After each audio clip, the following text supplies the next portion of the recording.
Yes sir. देखो, law of mass action हमने mole concept में पढ़ा था। Basically law of mass action Guldberg and Waage ने भी दी थी। लॉ ऑफ मास एक्शन हमारा क्या बोलते हैं, मान लो कोई एक पर्टिकुलर रिएक्शन है हमारी 3A + 2B गिव्स C, ये हमारा प्रोडक्ट है। अगर मैं कंसंट्रेशन ऑफ रिएक्टेंट लूं, इसको मैंने डिवीजन में लिख दिया A + A + A, 3A को मैं ऐसे लिख सकता हूं और B को B + B गिव्स C। तुम्हें बताया था लास्ट क्लास में, इस बॉक्स के अंदर हम जो भी ले रहे हैं इसे क्या बोलते हैं हम लोग, कंसंट्रेशन।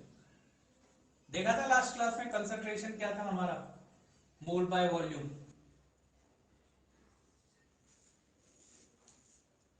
कंसंट्रेशन बेसिकली क्या होता है, कंसंट्रेशन ऑफ रिएक्टेंट और प्रोडक्ट। हम बोल सकते हैं वेलोसिटी ऑफ रिएक्शन हमारा किस पे डिपेंड कर सकता है, कंसंट्रेशन ऑफ रिएक्टेंट पे डिपेंड करता है कि कंसंट्रेशन ऑफ रिएक्टेंट कितनी है हमारी। इसी को मैं ये लिख सकता हूं A³ और B²। इतना समझ आ रहा है? इसमें कोई डाउट हो तो बताओ।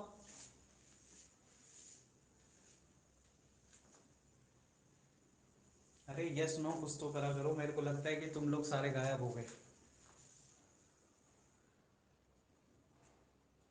Yes sir. ये बाकी लोग सो जाते हैं क्या? या ऐसा तो नहीं है ऑन करके इधर उधर हो जाते हैं? देखो, ये रिएक्शन समझ आ गई सबको? ये बस एग्जांपल के लिए ली थी तुम्हें लॉ ऑफ मास एक्शन समझाने के लिए। इसी तरीके से एक रिएक्शन जो हमने लास्ट क्लास में भी देखी थी, ये किसका साइन है मुझे ये बताओ बीच में, इक्विलिब्रियम का। इक्विलिब्रियम का। कंसंट्रेशन ऑफ A + B, ये क्या है हमारे रिएक्टेंट, इक्विलिब्रियम C + D। अगर मैं बात करता हूं केवल फॉरवर्ड रिएक्शन की, फॉरवर्ड रिएक्शन का मतलब जो आगे की साइड जा रहे हैं, तो रेट ऑफ फॉरवर्ड रिएक्शन जिसे हम किससे भी रिप्रेजेंट कर रहे हैं, VF से, या फिर velocity of forward reaction, directly proportional होगी किसके, कंसंट्रेशन ऑफ रिएक्टेंट के।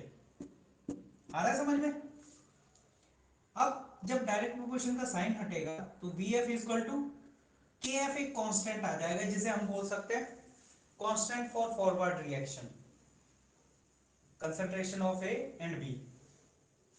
जिस तरह से हमने फॉरवर्ड रिएक्शन के लिए लिया है, उसी तरह रेट ऑफ बैकवर्ड रिएक्शन या फिर वेलोसिटी ऑफ बैकवर्ड रिएक्शन किस पे डिपेंड करेगी, जब ये बैकवर्ड रिएक्शन में चलेंगे तो ये हमारे लिए क्या बन जाएगा, रिएक्टेंट, ये प्रोडक्ट बन जाएगा। जब हम फॉरवर्ड में चलेंगे तो ये हमारे लिए रिएक्टेंट होगा, ये प्रोडक्ट होगा। तो बैकवर्ड डायरेक्शन में जब चलेंगे तो किस पे वेलोसिटी ऑफ बैकवर्ड डायरेक्शन किस पे डिपेंड करेगी, concentration of C and concentration of D पे।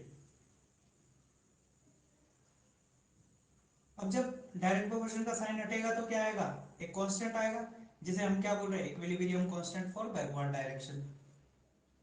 ये हमारे लिए पास आ गया फॉरवर्ड डायरेक्शन के लिए, ये आ गया बैकवर्ड डायरेक्शन के लिए। आ रहा है समझ में? अगर हम मान यस लो सर। दोनों की वेलोसिटी बराबर में कर देते हैं, velocity of forward direction equal to velocity of backward direction, यानी VF को हमने किसके बराबर कर दिया, BB के। दोनों की वैल्यू रखी, equilibrium constant for forward reaction, उसके लिए जो कंसंट्रेशन ऑफ रिएक्टेंट है वो ये, और बैकवर्ड डायरेक्शन के लिए कंसंट्रेशन ऑफ रिएक्टेंट क्या होगी, ये। दोनों को बराबर करा, इन दोनों का रेशो लिया हमने KF/KB। तो KF हमारा किसके बराबर था, जब हम इस रेशो को लेंगे KF/KB तो ये CD के नीचे चला जाएगा, ये आएगा रेशो। ये जो हमारा रेशो होता है equilibrium constant for forward reaction and backward reaction का, इसको हम क्या बोल देते हैं, इक्विलिब्रियम कांस्टेंट। क्या बोलते हैं, इक्विलिब्रियम कांस्टेंट। ये लिख दिया मैंने। ये इक्विलिब्रियम कांस्टेंट निकल के आता है, जो हम डायरेक्ट रिलेशन लिख देते हैं ना, इक्विलिब्रियम कांस्टेंट CD/AB। यहां तक समझ आया सबको?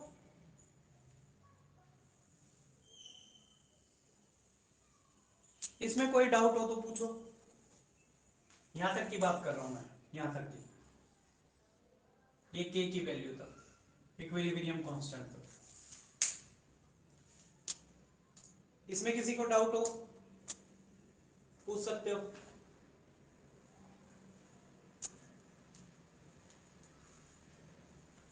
पूछो, कोई डाउट है किसी को तो। सर वीएफ और वीबी को फिर से बता दो एक बार। देखो यहां से बता देता हूँ, ये ऊपर वाला समझ आ गया। ये एक एग्जांपल लिया था बस यस सर। कंसंट्रेशन को दिखाने के लिए। यहां से लेते हैं हम लोग दोबारा। सर ये हमारा ए, हाँ सर वो के एफ जो लिखा है आपने कांस्टेंट ऑफ फॉरवर्ड ऑक्टेव मास का, रिएक्शन। सर हाँ उसके सर उधर सी डी की जगह सर ए भी आएगा ना, राइट साइड पे टॉप पे। अभी अभी देता हूं मैं, इधर से ही चलता हूं, देखो कैसे आएगा समझ में। अभी यहां से देखते हैं rate of forward reaction, VF से रिप्रेजेंट कर रहे हैं, या फिर इसे मैं बोल देता हूं वेलोसिटी ऑफ फॉरवर्ड रिएक्शन, जो डायरेक्ट प्रोपोर्शन होगा किसके, कंसंट्रेशन ऑफ रिएक्टेंट के लिए। वीएफ, जब ये डायरेक्ट प्रोपोर्शन का साइन हटेगा तो क्या आएगा, KF. VF is equal to KF concentration of reactant. ये तो था फॉरवर्ड के लिए। जब रिएक्शन बैकवर्ड साइड चलेगी तो हमारे लिए रिएक्टेंट ये बन जाएगा, तो क्या होगा, VB direct proportion to CD backward reaction के लिए। वीबी डायरेक्ट प्रोपोर्शन का साइन हटेगा तो क्या आ जाएगा, केबी। ये कांस्टेंट आता है डायरेक्ट प्रोपोर्शन का साइन हटता है जब, KB. KB is equal to CD. अब देखो velocity of forward reaction equal to velocity of backward reaction, दोनों वेलोसिटी बराबर होगी। अब हमने दोनों की वैल्यू रख दी, वीएफ की वैल्यू थी हमारी ये, वीबी की वैल्यू थी ये, दोनों को बराबर रख दिया। अब देखो जिसको केएफ में प्रॉब्लम थी वो देखना यहाँ पे थोड़ा सा, जब ये केएफ अपॉन केबी आएगा तो ये ए और बी किसके नीचे चला जाएगा, इसके नीचे। आ रहा है समझ में, केएफ के नीचे केबी जाएगा और ये ए बी किसके नीचे चला जाएगा, ये केएफ अपॉन केबी। तो ये केएफ था, केएफ ए बी किसके नीचे चला गया, सीडी के नीचे, केएफ अपॉन केबी। आ गया समझ में केएफ के आगे सीडी क्यों आया। इस स्टेप के बाद देखो ये इधर जाएगा इसके नीचे, और ये कहां जाएगा, ये इसके नीचे जाएगा। रेशियो एंड प्रोपोर्शन, सिंपल वही वाला फॉर्मूला लिया है हमने। अब समझ आया K F upon K B equal to C D upon A B कैसे आया। Yes sir. अब देखो के एफ अपॉन के बी को हम क्या भी लिख सकते हैं, इक्विलिब्रियम कांस्टेंट। इस इक्विलिब्रियम कांस्टेंट की वैल्यू क्या होगी, ये रही as it is, C D upon A B. Equilibrium constant को हम डायरेक्ट ये भी लिख सकते हैं, इक्विलिब्रियम कांस्टेंट बराबर होता है concentration of product upon concentration of reactant, या फिर equilibrium of forward reaction divided by equilibrium of backward reaction. इतना समझ आ गया सबको यहां तक।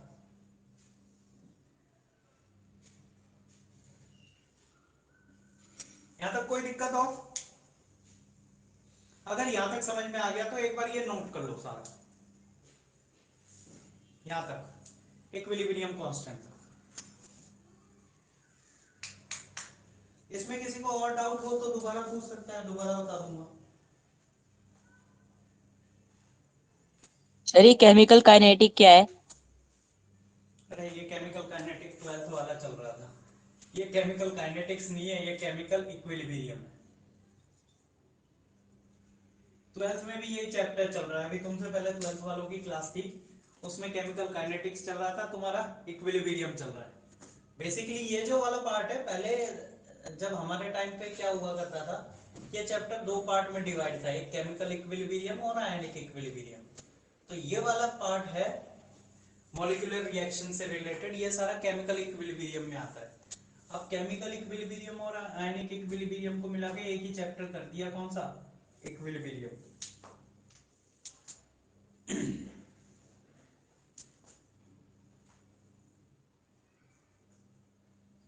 यहां तक नोट कर लेते हो तो बताना मेरे को।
नोट करो, स्टेप बाय स्टेप चलो, सब समझ में आएगा, बहुत इजी है। कंसेप्ट वही है जो हमने पहले भी देखा था।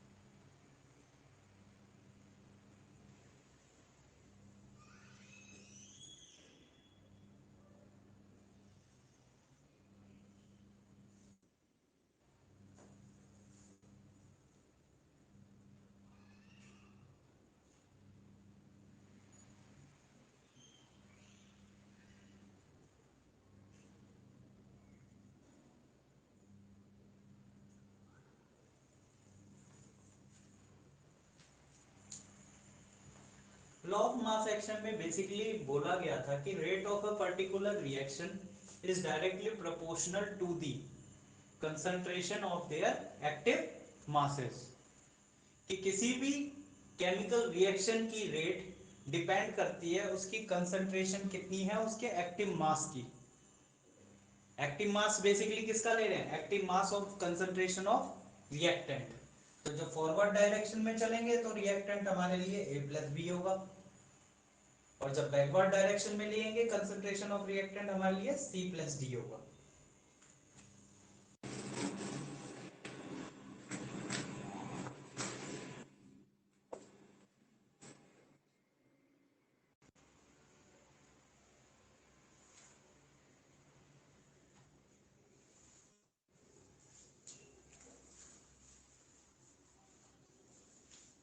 नोट कर लिया सब लोगों ने? No sir.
कर लिया सब लोगों ने नोट? सर सर कहाँ तक करना था? इक्विलिब्रियम कांस्टेंट तक, क्या तक? इक्विलिब्रियम कांस्टेंट तक।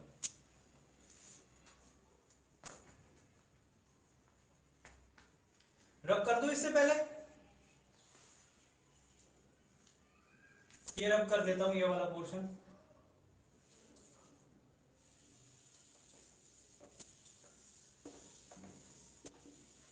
ये भी नोट कर लिया सबने?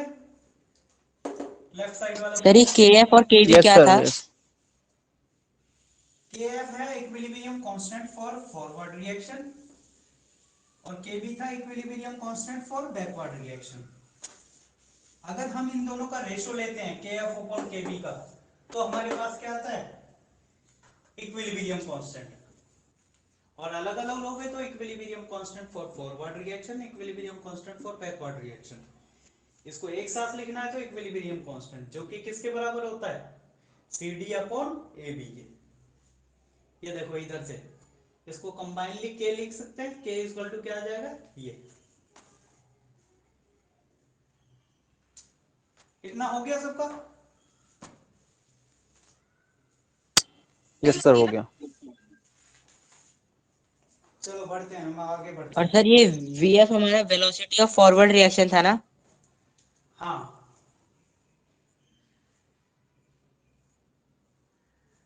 VF की वैल्यू रख के तो हमने दोनों को इक्वल करा था, VF इक्वल टू VB रखा था, तब उनकी वैल्यू रखी थी, तब ये आया था।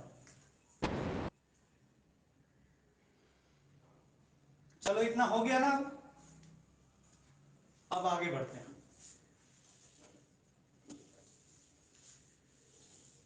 देखो थोड़ा सा और क्लियर करते हैं इसे।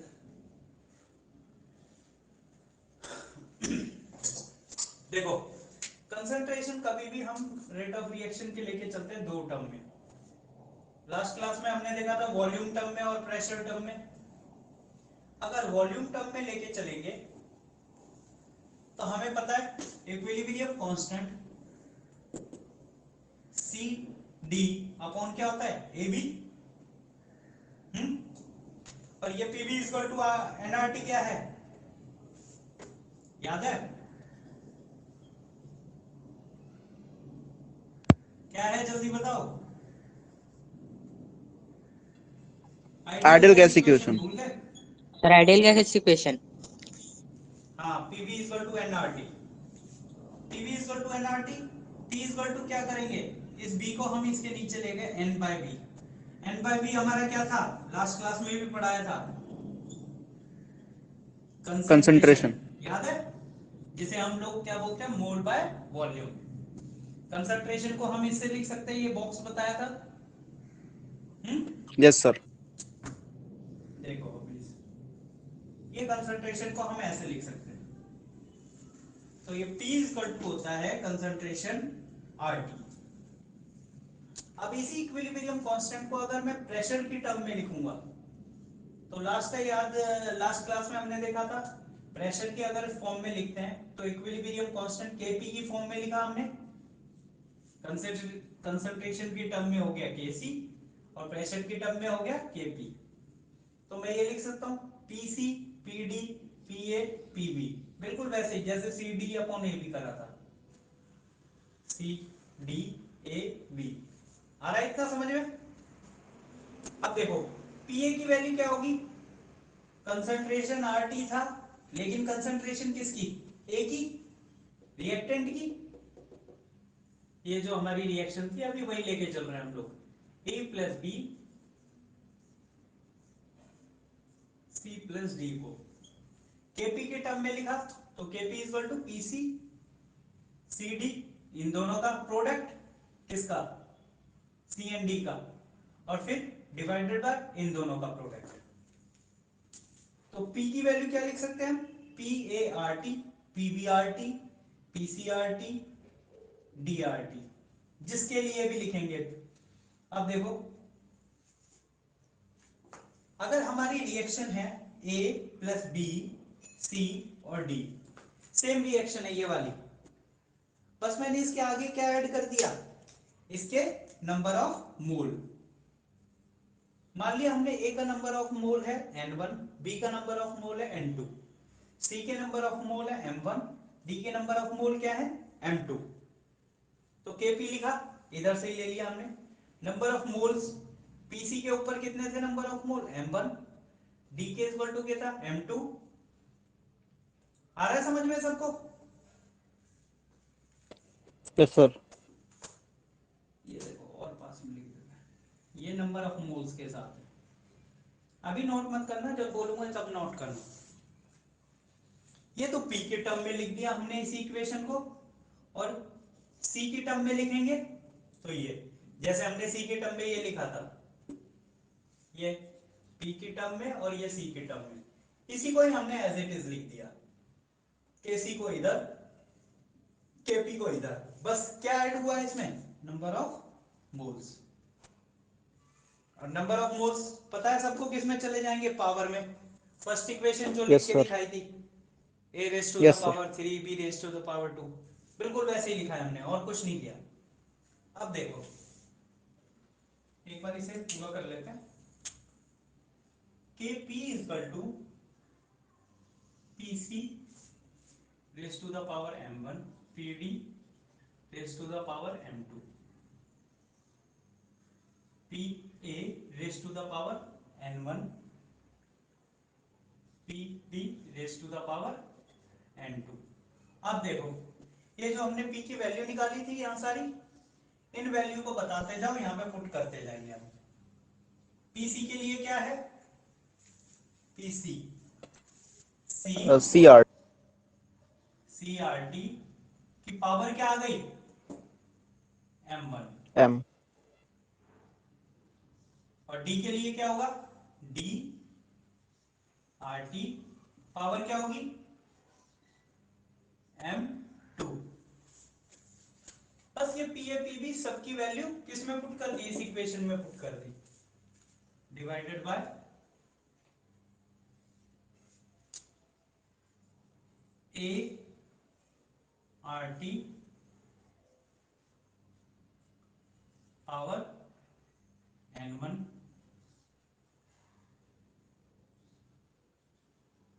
D RT n2।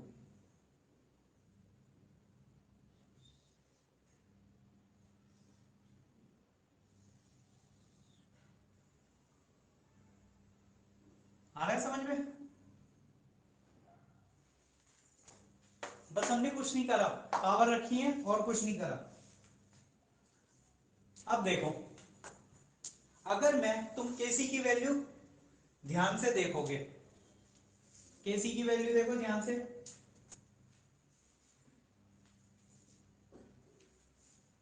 अगर मैं केसी को कांस्टेंट ले लूं, केसी और आरटी को, तो देखो हम क्या कर सकते हैं, ये क्या चल रहा है हमारा KP, KP is equal to, ये जो कंसंट्रेशन की वैल्यू है इसे मैं लिख देता हूं केसी,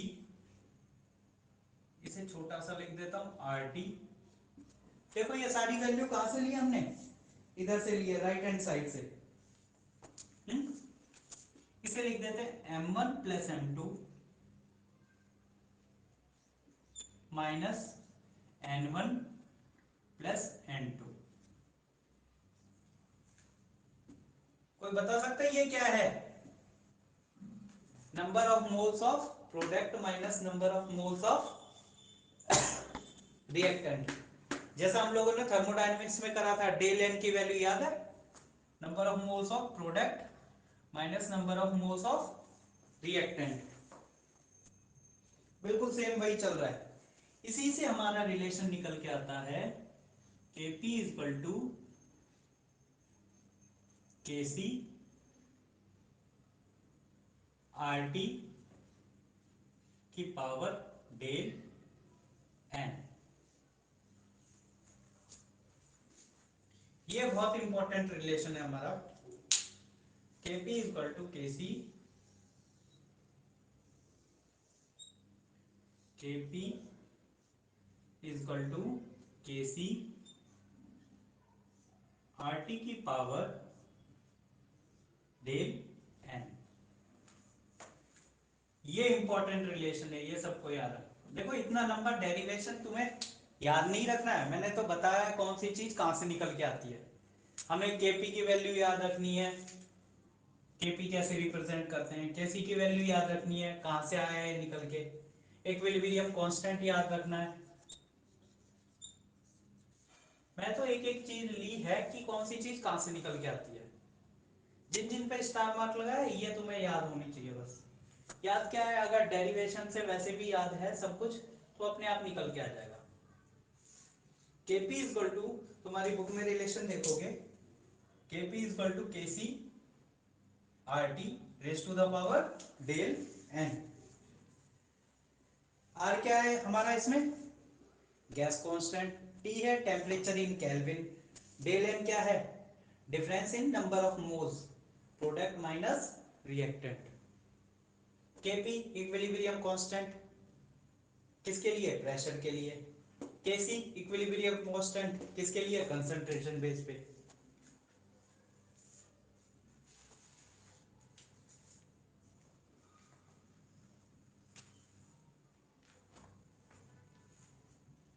अब ये नोट कर लो सारा, पहले यहां से नोट करना, फिर यहां पे।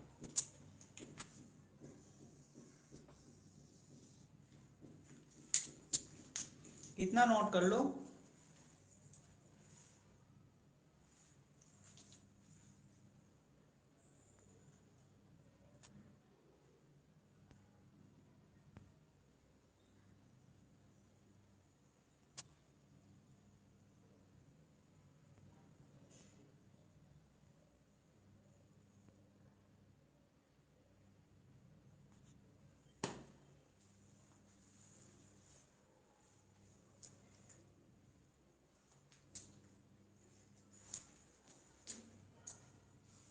इसमें किसी को डाउट हो तो पूछ सकता है। अगर इसको दोबारा बताना है तो बता देना, मैं दोबारा भी एक्सप्लेन कर दूंगा।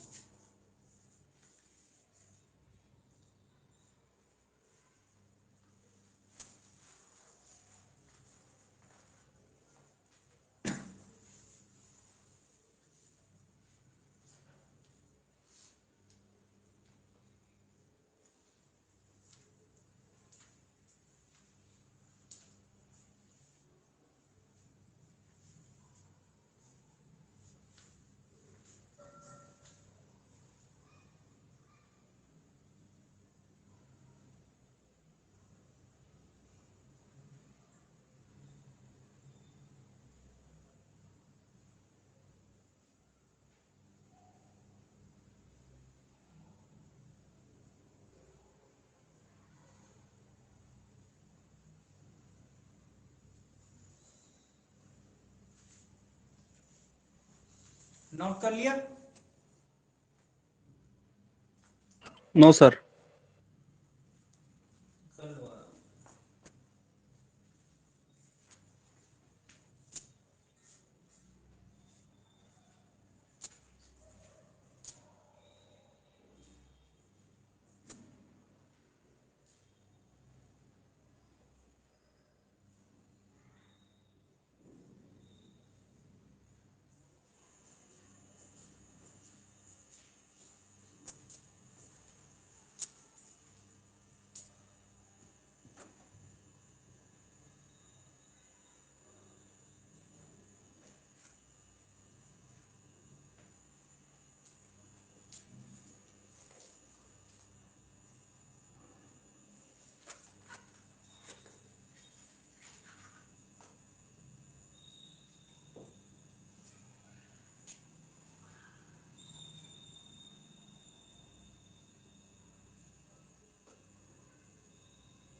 यस सर, हो गया।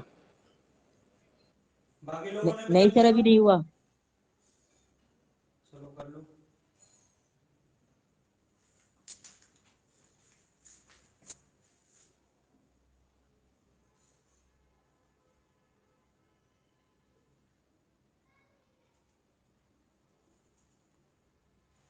बाकी बच्चे जिन लोगों ने नोट कर लिया वो एक बार समझ लो, किसी को डाउट है तो पूछ सकता है।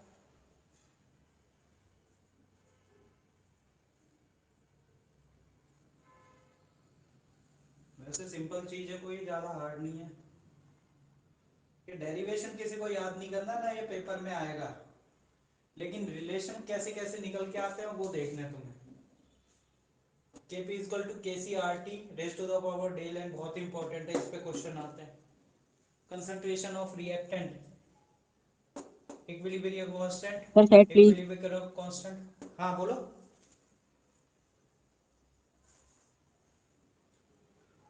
पूछो पूछो, क्या पूछ रहे थे? इक्विलिब्रियम नहीं सर, मैं कांस्टेंट। सैड होने के लिए कह रहा था। अच्छा, इक्विलिब्रियम कांस्टेंट प्रेशर के लिए, इक्विलिब्रियम कांस्टेंट कंसंट्रेशन के लिए, और ओवरऑल इक्विलिब्रियम कांस्टेंट, ये तुम्हें याद होने चाहिए। अभी इस पे क्वेश्चन देखेंगे कैसे आते हैं।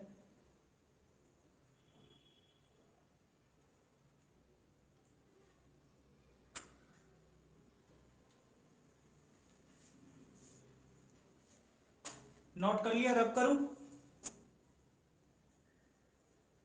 सर थोड़ा सा, अरे सर 1 मिनट रुक जाओ। ओके।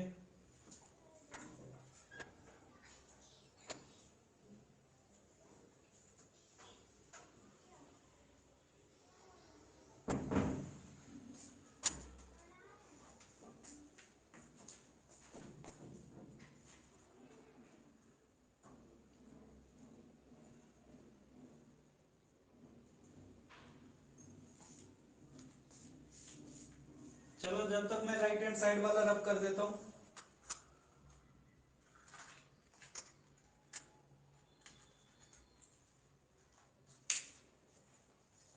ये वाला रब कर दूं राइट साइड के लिए? यस सर कर दो।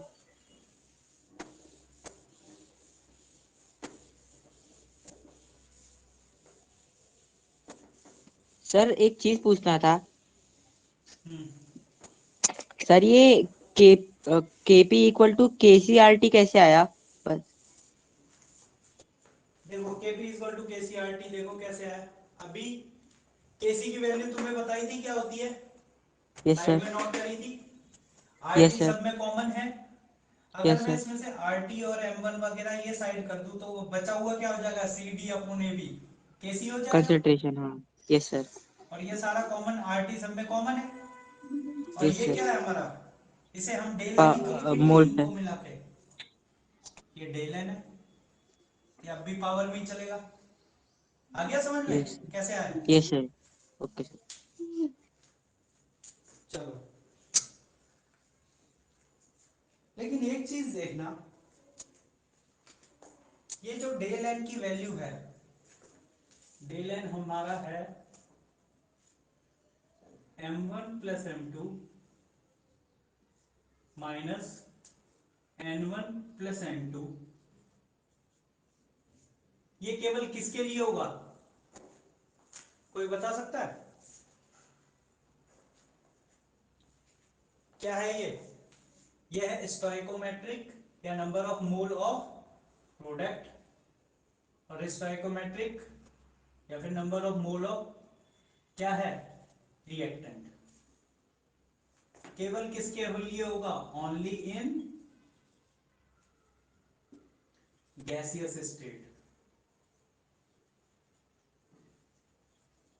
क्यों? क्योंकि लास्ट क्लास में बताया था active mass of the solid and liquid is always 1, बताया था लास्ट क्लास में। इसलिए केवल और केवल किस में देखा जाएगा ये डेल एन की वैल्यू, गैसियस स्टेट में।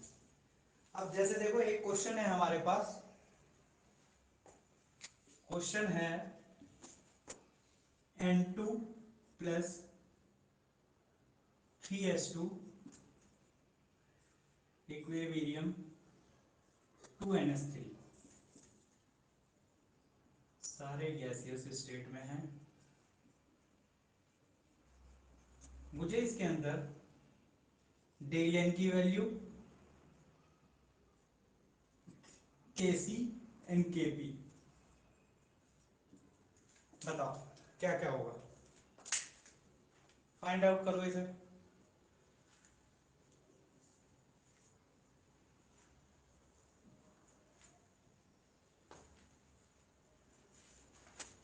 क्वेश्चन आते हैं ऐसे सीधे सीधे। सर वो जो चेंज इन मोल है, हम्म, हाँ बोलो। सर उसमें वो प्रोडक्ट लिखा है वो। क्या प्रोडक्ट? नहीं नहीं, stoichiometry of product, stoichiometry of reactant, यानी number of moles, total number of moles किसके, प्रोडक्ट के minus total number of moles reactant के, डेल एन जो हम निकालते थे, ये होगा ना, इनकी बात करा है, इसमें से माइनस ये हमारा डेल एन है।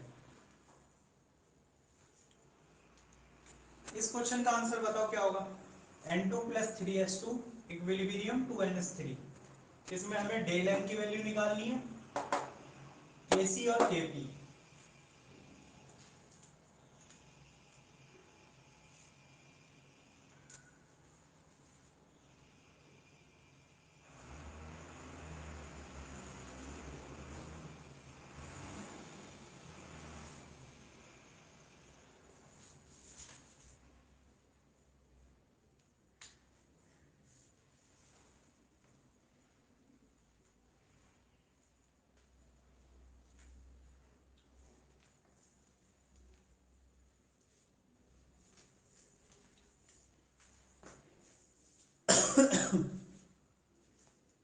आया किसी का आंसर?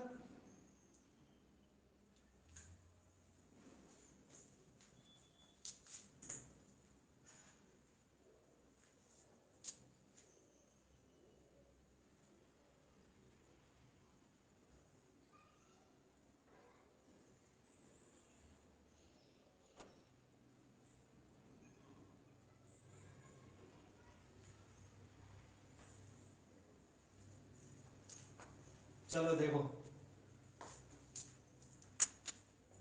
डेल एन की वैल्यू मैंने तुम्हें क्या बताई थी? Total number of moles of reactant, reactant कितने हैं 2 माइनस प्रोडक्ट के कितने हैं 1 प्लस 3, तो कितना आया -2। आया समझ में? डेल एन की वैल्यू हमने कैसे निकाली है? केसी की वैल्यू देखो साफ रिप्रेजेंट करी हुई है, कंसंट्रेशन ऑफ प्रोडक्ट यानी सी और डी की बात करें तो NH2 concentration of reactant N2 और H2 की पावर कितनी हो जाएगी 3। ये केसी हो गया तुम्हारा, केपी हो गया। अब केपी की वैल्यू क्या होगी? बिल्कुल साफ जैसे रिप्रेजेंट करते थे, P NH3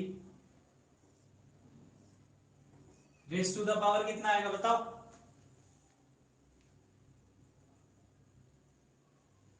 कितना है?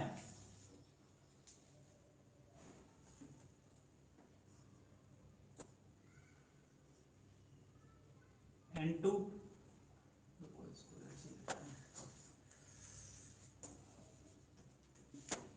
P N2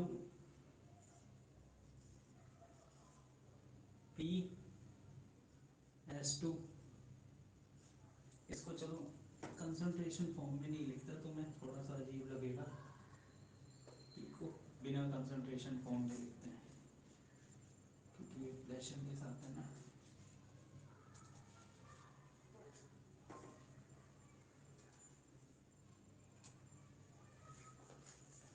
अब आया समझ में? और थोड़ा दूर पास में कर।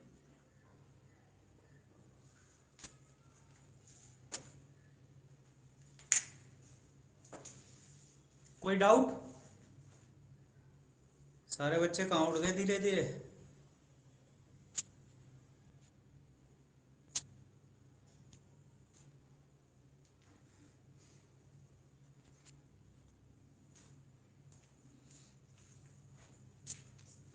इसमें किसी को डाउट है बताओ? सर एक क्वेश्चन था हाँ बोलो। सर, स्टाइकोमेट्रिक और मोल्स सेम होते हैं? स्टाइकोमेट्रिक जनरली हम जो आगे नंबर ऑफ मोल्स होते हैं ना उसी को बोलते हैं जो रिएक्शन में हमें गिवन होते हैं। अलग से स्टाइकोमेट्रिक जो इनके आगे जो वैल्यू लिखी होती है उन्हीं को ही बोल हाँ रहे हैं। हाँ, तो सर अभी और तो सर फिर आपने डेल एन की वैल्यू के टाइम सर मोल वहां पे आने थे सर, आपने स्टाइकोमेट्रिक लिखे है ना? स्टाइकोमेट्रिक को ही तो हम मोल बोल रहे हैं जो गिवन मोल है हमें। देखो लिमिटिंग रिएजेंट के टाइम पे याद है यस सर, गिवन जो मोल अपॉन रिएक्शन, स्टाइकोमेट्रिक। हाँ, तो जो रिएक्शन के साथ दिए होते हैं जो रिएक्शन के साथ दिए होंगे वो हमारे स्टाइकोमेट्रिक है, यानी उनके आगे की वैल्यू, पर्टिकुलरली N2 की वैल्यू कितनी है। और अगर रिएक्शन में हमें नंबर ऑफ मोल गिवन देके रखेगा अलग से, तो वो हम नंबर ऑफ मोल्स की बात करते हैं, लिमिटिंग रिएजेंट निकालने के लिए काम मिलेंगे। अभी स्टाइकोमेट्री की याद रखो, अगर तुम कंफ्यूजन हो रहा है ना, ये वैसे दोनों एक ही चीज है इनके लिए। Okay sir. आ रहा है समझ में?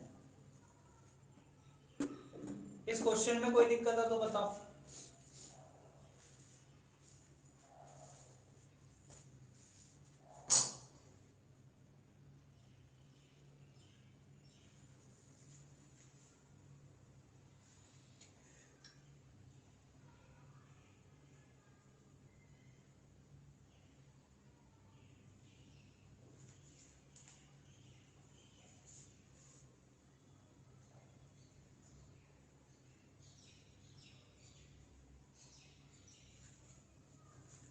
आगे बढ़े, ये रफ करूं मैं।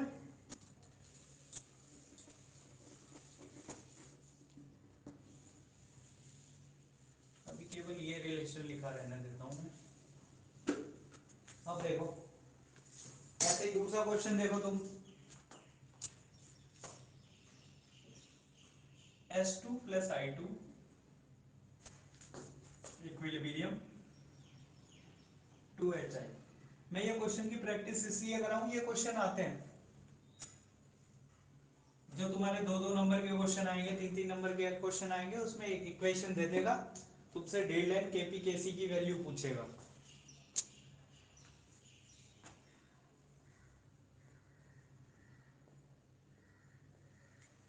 इसके लिए मुझे डेल एन केपी केसी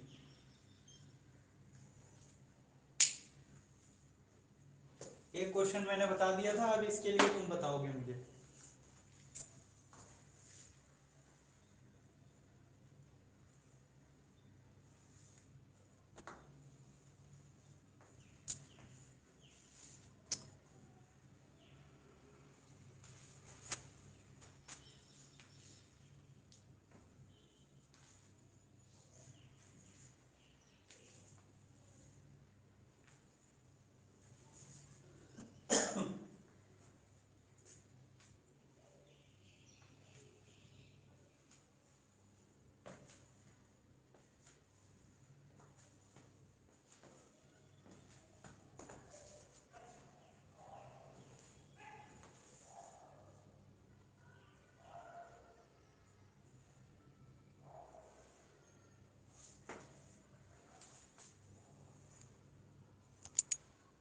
ये बच्चे क्लास चलते चलते कहाँ गायब होते हैं बीच में, सारे कहाँ चले गए? सर हम तो यही हैं। सर हम भी क्लास में हैं। 4 बच्चे हैं क्लास में, बाकी 4 पहले पूरे प्रेजेंट रहते, फिर धीरे धीरे एक एक करके। मरियम, करण, धर्मेंद्र, कीर्ति। सर मैं क्लास में हूँ। मैंने यही बोला है, कीर्ति, धर्मेंद्र, करण और मरियम, ये लोग क्लास में हैं। बच्चे आए थे बस। स्टार्टिंग में थे 7 सर बच्चे। चेंज इन मोल 0 है। चेंज इन मोल 0 है, और केपी की वैल्यू वैसे ही है सर, जैसे आपने अभी अमोनिया का निकाला था, सेम टू सेम वैसे ही आ रहा है।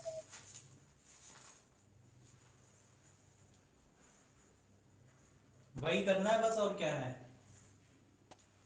सर मतलब उसी टाइप से आंसर आ रहा है उसका भी। डेल एन की वैल्यू क्या होगी देखो, 2। 2 - 1 + 1।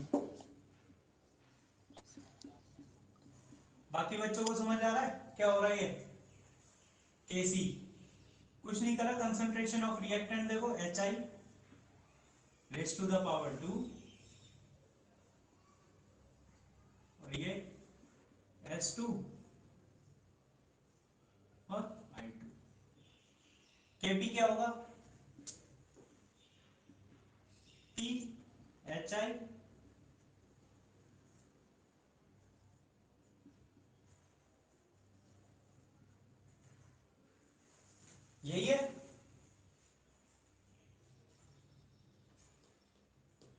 यस सर, यही आंसर है। चलो अब बस इसी पे बेस्ड एक लास्ट क्वेश्चन लेते हैं।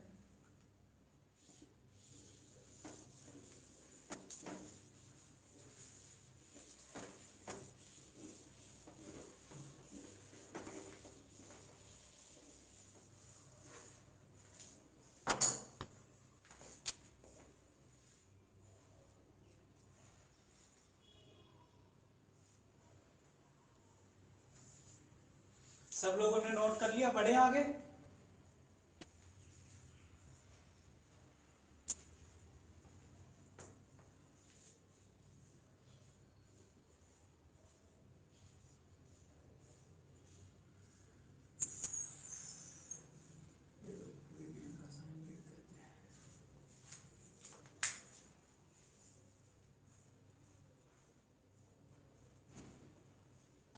सर हमारा कंसेंट्रेशन और एक्टिव मास का फॉर्मूला सेम ही रहता है, मोल अपॉन वॉल्यूम। अरे एक्टिव मास भी तो क्या होती है, कंसंट्रेशन ही रहती है। अच्छा। एक्टिव मास को हम क्या बोलते हैं, जो एक्चुअल वेट है रिएक्टेंट का, जो रिएक्शन में पार्टिसिपेट करता है। क्या बोलेंगे, एक्टिव वेट का मतलब मोल्स की बात कर रहे हैं हम, जो रिएक्शन में पार्टिसिपेट कर रहा है। तो कंसंट्रेशन क्या होता है बेसिकली, कंसंट्रेशन वही तो रहता है हमारा एक्टिव मास, ओके सर। कितने वॉल्यूम में वो रिएक्ट कर रहा है। इसके लिए डेल एन के पी जैसी निकालो। बाकी बच्चे भी आंसर दो।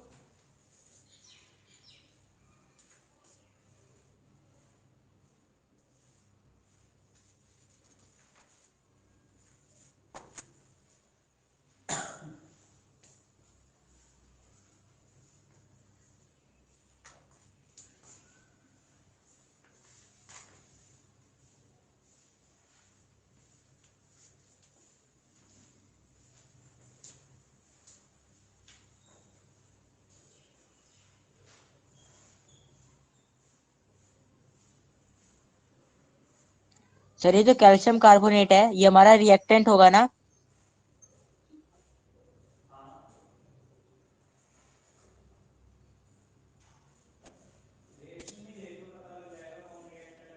सर हमारा कैल्शियम कार्बोनेट रिएक्टेंट है या प्रोडक्ट है? तुम देखो क्या लग रहा है रिएक्शन में। सर रिएक्टेंट लग रहा है मेरे को तो। रिएक्टेंट ही है।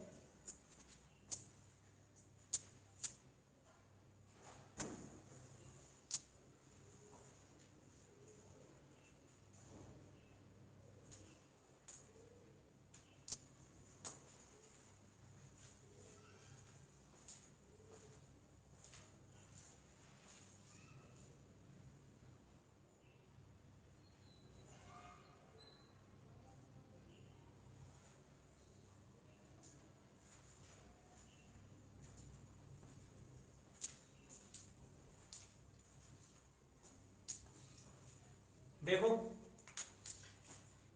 डेल एन की वैल्यू बताओ जल्दी, इसमें कितनी है। सर 1।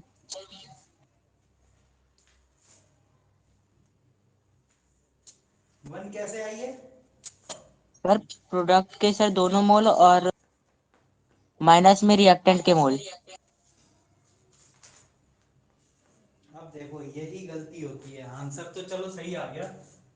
ये है हमारा सॉलिड, ये है हमारा सॉलिड और ये है गैस। अभी बताया था एक्टिव मास के केस में नंबर ऑफ मोल्स ऑफ क्या बोलते हैं, एक्टिव मास के केस में कंसंट्रेशन हमारी हमेशा क्या रहेगी, सॉलिड और लिक्विड के केस में हमेशा 1 रहेगी। इसलिए कभी भी उनका इक्विलिब्रियम कांस्टेंट नहीं निकाले जाते। तो डेल एन इधर क्या आएगी, 1 माइनस 0 इक्वल टू 1 होगी। इन दोनों को कंसीडर ही नहीं करेंगे केपी और केसी के केस में। आ रहा है समझ में। इसलिए केसी इक्वल टू होगा केवल कंसंट्रेशन ऑफ दी CO2 और केपी इक्वल टू होगा CO2। ये है मेन डिफरेंस पहले वाले क्वेश्चन और इनमें। और पेपर में ज्यादातर ऐसे ही पूछे जाते हैं।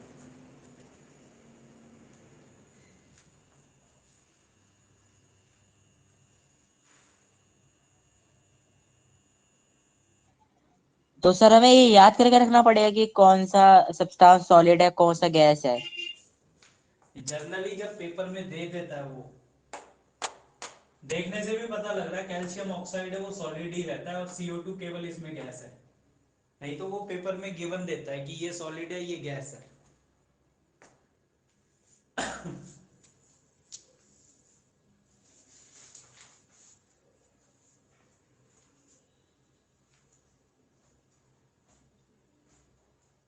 सर एक बार सर दोबारा समझा दो। लास्ट क्लास में हमने बताया था एक्टिव मास सॉलिड और लिक्विड के लिए हमेशा क्या रहता है, 1 रहता है। इसलिए उनके लिए Kp और Kc नहीं निकाले जाते। यानी इक्विलिब्रियम कांस्टेंट Kp और Kc किसके लिए निकाला जाता है, केवल गैसेस के लिए। आ रहा है समझ में? यानी उनका सॉलिड और लिक्विड में जो एक्टिव मास है वो रिएक्शन के अंदर पार्टिसिपेट ही नहीं करता। आ रहा है समझ में? तो केवल Kp और Kc किसके लिए निकाले जाएंगे, गैसियस के लिए। इनके लिए तो हमें पता है जनरली इनकी वैल्यू कितनी होती है, एक्टिव मास हमेशा इनका 1 ही रहता है। लास्ट क्लास में याद है तुम लोगों को क्वेश्चन भी दिया था, why we take the active mass of solid and liquid always taken 1, क्योंकि उनकी मोलर डेंसिटी निकाली थी हमने, मोलर डेंसिटी चेंज नहीं होती। Density of molar density of A solid change नहीं होती। वो थोड़े की भी मोलर डेंसिटी सेम रहेगी, ज्यादा की भी मोलर डेंसिटी सेम रहेगी, तो उनमें मोलर डेंसिटी में चेंज नहीं आता। मोलर डेंसिटीज में जो चेंज आता है वो केवल किसके केस में आता है, गैसियस के चेंज में।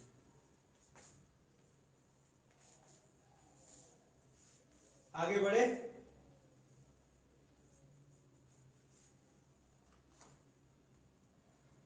रब करूं इसे? Yes sir. देखो अब हम कुछ केसेस करेंगे जिसमें हम Kp और Kc की वैल्यू देखेंगे। किन केसेस की बात करेंगे? रिलेशन हमारा क्या है, Kp equal to Kc RT raise to the power del n। अब देखते हैं केस फर्स्ट। केस फर्स्ट जैसे H2 plus I2 equilibrium 2HI, सारे के सारे हमारे क्या है, गैसियस है।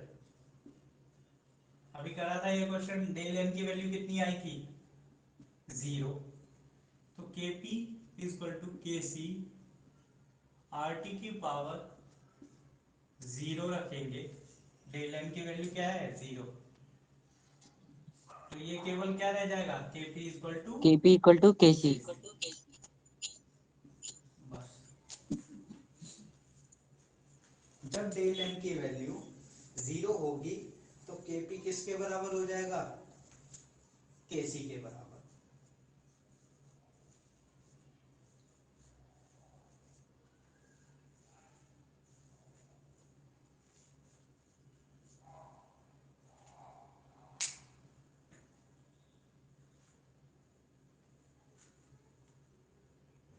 नोट करो जल्दी, फिर आगे बढ़ते हैं।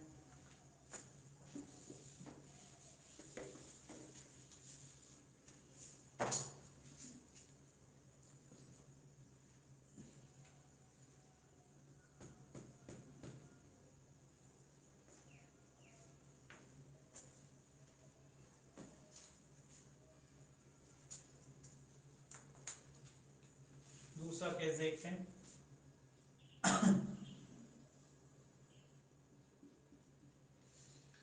जब डेल n की वैल्यू ग्रेटर देन 0 होती है तो हमारा Kp किससे ज्यादा होता है, Kc से। कैसे देखते हैं। मान लो हमारे पास PCl5 एक रिएक्शन है, PCl3 plus Cl2, PCl3 plus Cl2। अब देखो इस केस में ये लिक्विड और ये गैस, डेल एन की वैल्यू कितनी है 1, तो Kp Kc RT raise to the power 1। तो इस केस में Kp की वैल्यू किससे ज्यादा है Kc से।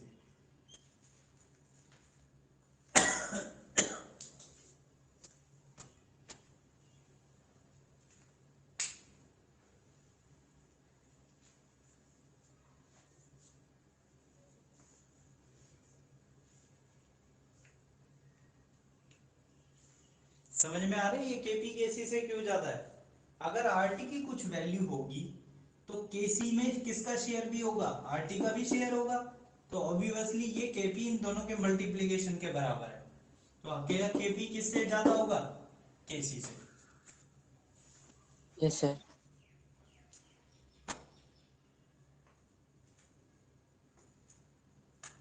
केस थर्ड भी इधर ही देख लें, चलो इधर देख लेते हैं केस थर्ड।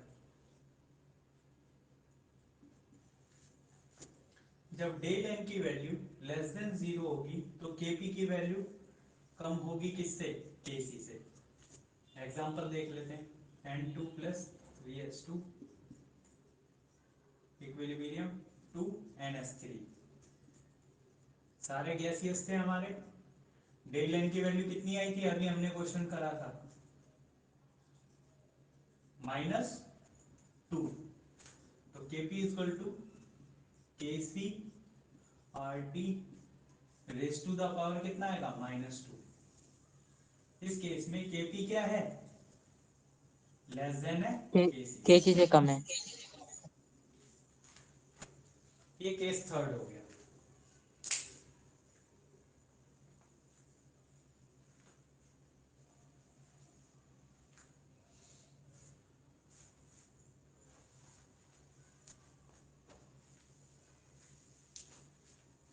जब सारा हो जाता है तो बता देना, इसे रब कर देंगे।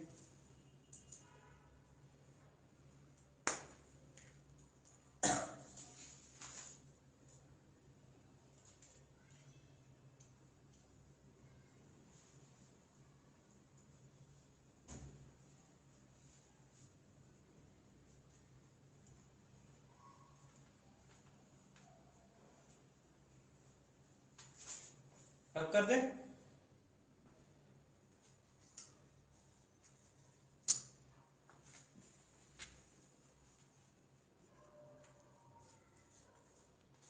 सर हो गया।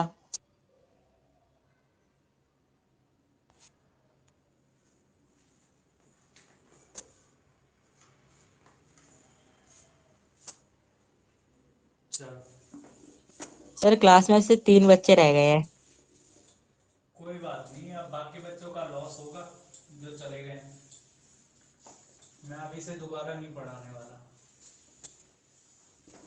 ये ऑनलाइन में ऐसे ही करते हैं, स्टार्टिंग में सारे होते हैं, धीरे धीरे धीरे धीरे गायब होते हैं।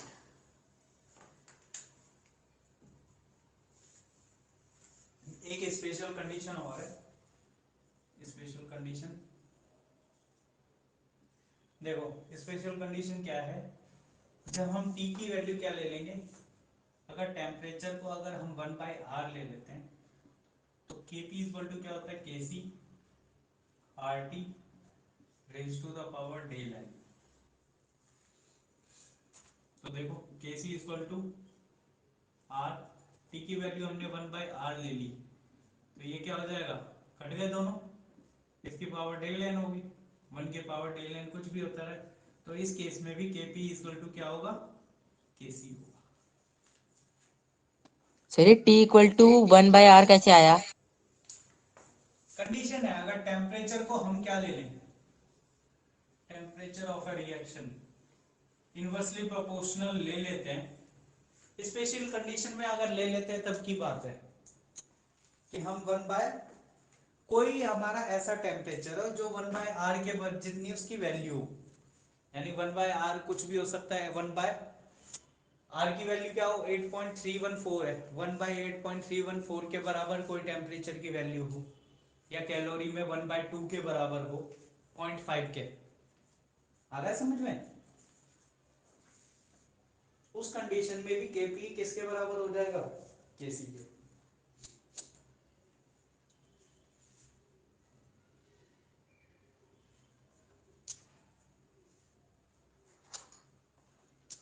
अब देखते हैं यूनिट ऑफ के।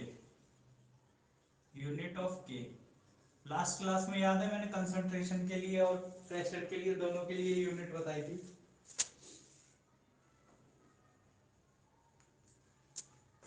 क्या होती है, concentration raise to the power del n. KC के लिए क्या होगी ये, मोल पर लीटर। कितनी वैल्यू होगी ये किस पे डिपेंड करेगी, डेल एन पर। केपी के लिए भी ये वैल्यू कितनी होगी, बस यूनिट हो जाएगी एटमॉस्फेरिक, और डिपेंड करेगी किस पे, डेल एन पर।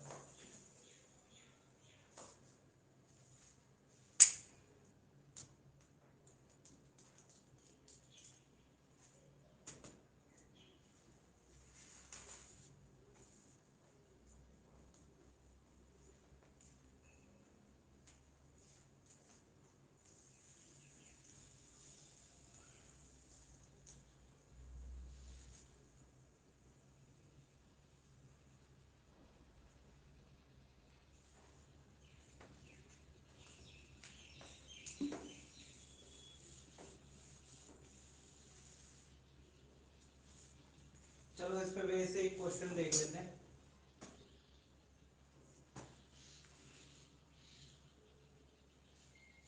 एक इक्वेशन देता हूं, N2 प्लस 3H2। देखो वही सारी रिएक्शन रिपीट कर रहे हैं, उसी पे बेस सारे क्वेश्चन करा रहे हैं ताकि तुम लोगों को डिफरेंस समझ में आए। तो इस केस में unit of KC and KP क्या होगी,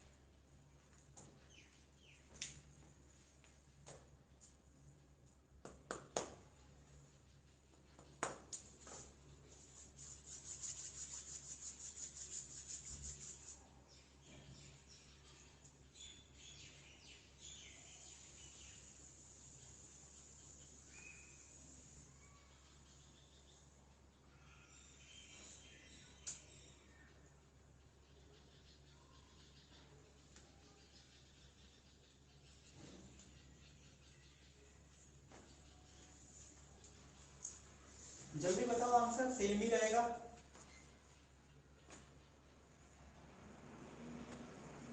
जैसे पहले हमने केपी और केसी की वैल्यू निकाली थी इस इक्वेशन में, उसमें बस कंसंट्रेशन की जगह यूनिट रख लो। सर ये वाला तो सर अभी आपने थोड़ी देर पहले ही क्वेश्चन दिया था। लेकिन उसमें यूनिट नहीं पूछी थी ना मैंने, उसमें वैल्यू पूछी थी कंसंट्रेशन की, इसमें यूनिट पूछ रहा हूं।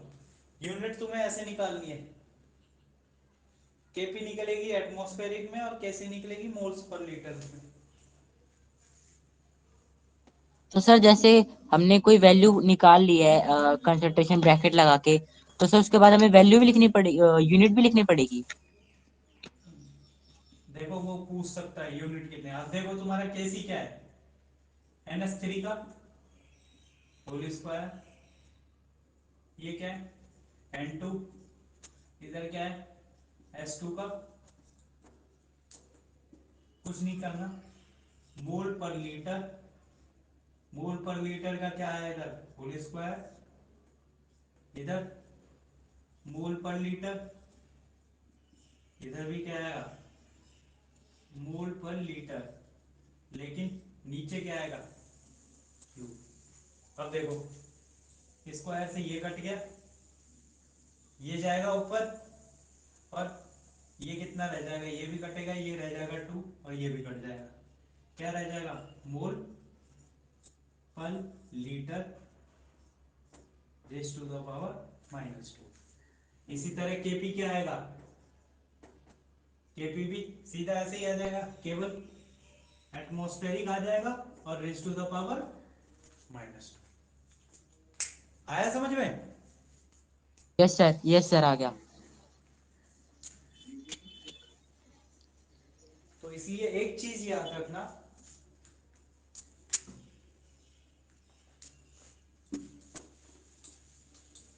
जब जब जब जब तुम्हारे डेल एन की वैल्यू 0 होगी तो के तुम्हारा कैसा होगा, यूनिट लेस। यानी डेल एन की वैल्यू अगर 0 हो जाती है तो तुम्हारे के की कोई यूनिट नहीं होगी, इक्विलिब्रियम कांस्टेंट की कोई यूनिट नहीं होगी। केवल डेल एन की वैल्यू जब नॉट इक्वल टू 0 होगी तो ये यूनिट विद होगा, यानी यूनिट के साथ होगा। आ रहा है समझ में? यस सर ये कंक्लूजन है मेरी।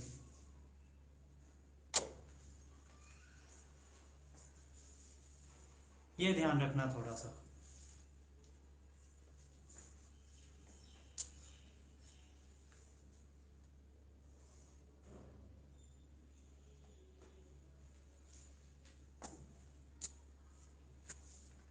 आया समझ में इतना?